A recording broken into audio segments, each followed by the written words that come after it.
نہیں تو آپ کیا کہہ رہے ہیں؟ آپ جب وہ چیف آف ڈیفنس فورس 27 نومبر سے اپوائنٹ ہو جائیں گے، یعنی ان کا ٹینیور شروع ہو جائے گا، تو اس ڈیوریشن میں وائس چیف ایگزسٹ کریں گے، آرمی چیف ایگزسٹ کریں گے؟ دیکھیں آپ نے ایک پولیٹیکل نیریٹو کیا، پولیٹیکل نیریٹو یہ آیا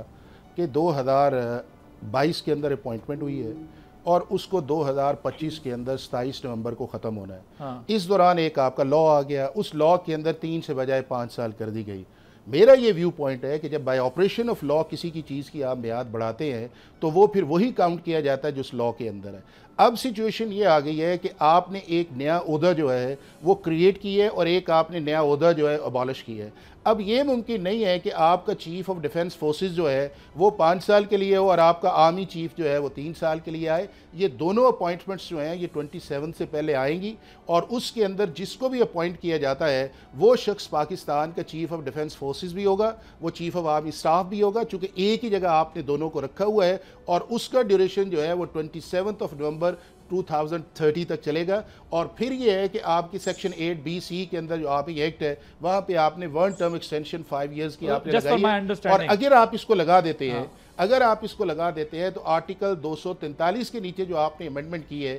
اس آفیسز کو جو آپ کے ڈیفنس فورسز کا چیف ہے، آرمی چیف ہے، یا اس کے بعد آپ کے جو سروسز چیف دوسرے آپ نے لگانے ہیں، یا آپ نے جو ہے نیشنل اسٹریٹجی کمانڈ کا آپ نے لگانا ہے، وہ سارے کے سارے subject to the joint session of parliament ہوں گے۔ یعنی کہ وہ آرٹیکل 47 کے اندر جو پریزیڈنٹ کو امپیچ کرنے کا طریقہ کار ہے وہ ہے کہ جب ایک دفعہ گورنمنٹ اپوائنٹ کر لے گی اس کے بعد پاکستان کے پرائم منسٹر یا کیبنٹ کے پاس یہ کوئی پار نہیں ہے کہ اس کو ریموو کر دیا جائے یا اس کو ڈی سیٹ کر دیا جائے۔ آپ نے اس پروسیس کے اندر جانا ہے، اس پروسیس کے اندر آپ کو اپورچونٹی آف ہیئرنگ آئے گی، 7 دن کا موقع ملے گا، اس کے بعد سارے لوگ اکٹھے ہوں گے اور جو آپ کی ٹوٹل ممبرشپ ہے، ناٹ دی پریزنٹ ممبرشپ، جو ٹوٹل ممبرشپ ہے، اگر وہ 2/3 سے فیصلہ کر دیتی ہے کہ یہ شخص جو ہے اسے ہی should not be sit as a chief of defence forces یا چیف آف آرمی اسٹاف یا آپ کے جو تینوں سروسز چیز ہے، he stands retired from the that day, but اگر وہ پروسیس جو ہے وہ نہیں ہوتا تو وہ چیز جو ہے وہ انٹیکٹ رہے گی۔ اور میرا خیال ہے کہ یہی جس طرح آپ نے کانسٹیٹیوشنل پروٹیکشن جو ہے